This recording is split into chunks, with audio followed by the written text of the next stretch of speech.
kale waxa uu leeyahay waxaan rabaa in sheekha la ii weydiiyo su'aal oo ah markaan la baashaalaya xaaskayga waxa iga yimaado biyo aan mina ahayn hadii ay shahwadu kacdo bacdideed waana u tago xaaskayga biyo hore najaas miya oo meesha ay iga gaarto iska dhaqaya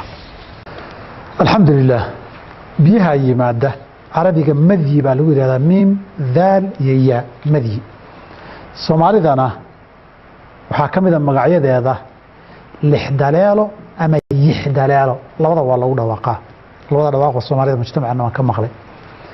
biyaha sidaas ee shahwada ka hor yimaada waa biyo jiidma oo yar dhareer ahaana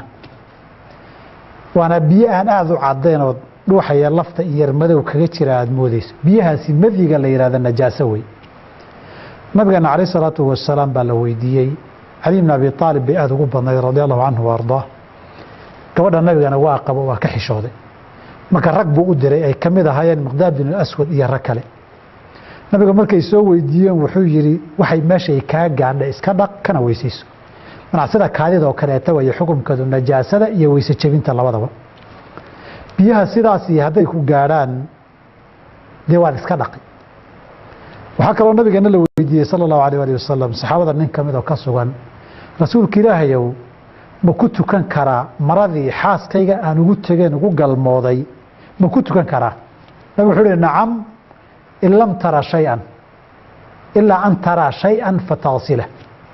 inaad wax ku aragto qoyaan oo gaarood marka ka dhaqaysan ma ahane haddaan waxba gaarin laga dhaqi maayo waad ku tukan kartaa hadii wax ka gaarase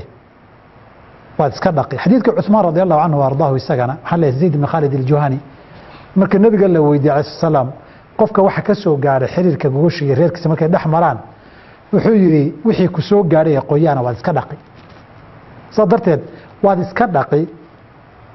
wixii qoyaana jirkaaga ama maryaha ga gaaro billahi tawfiiq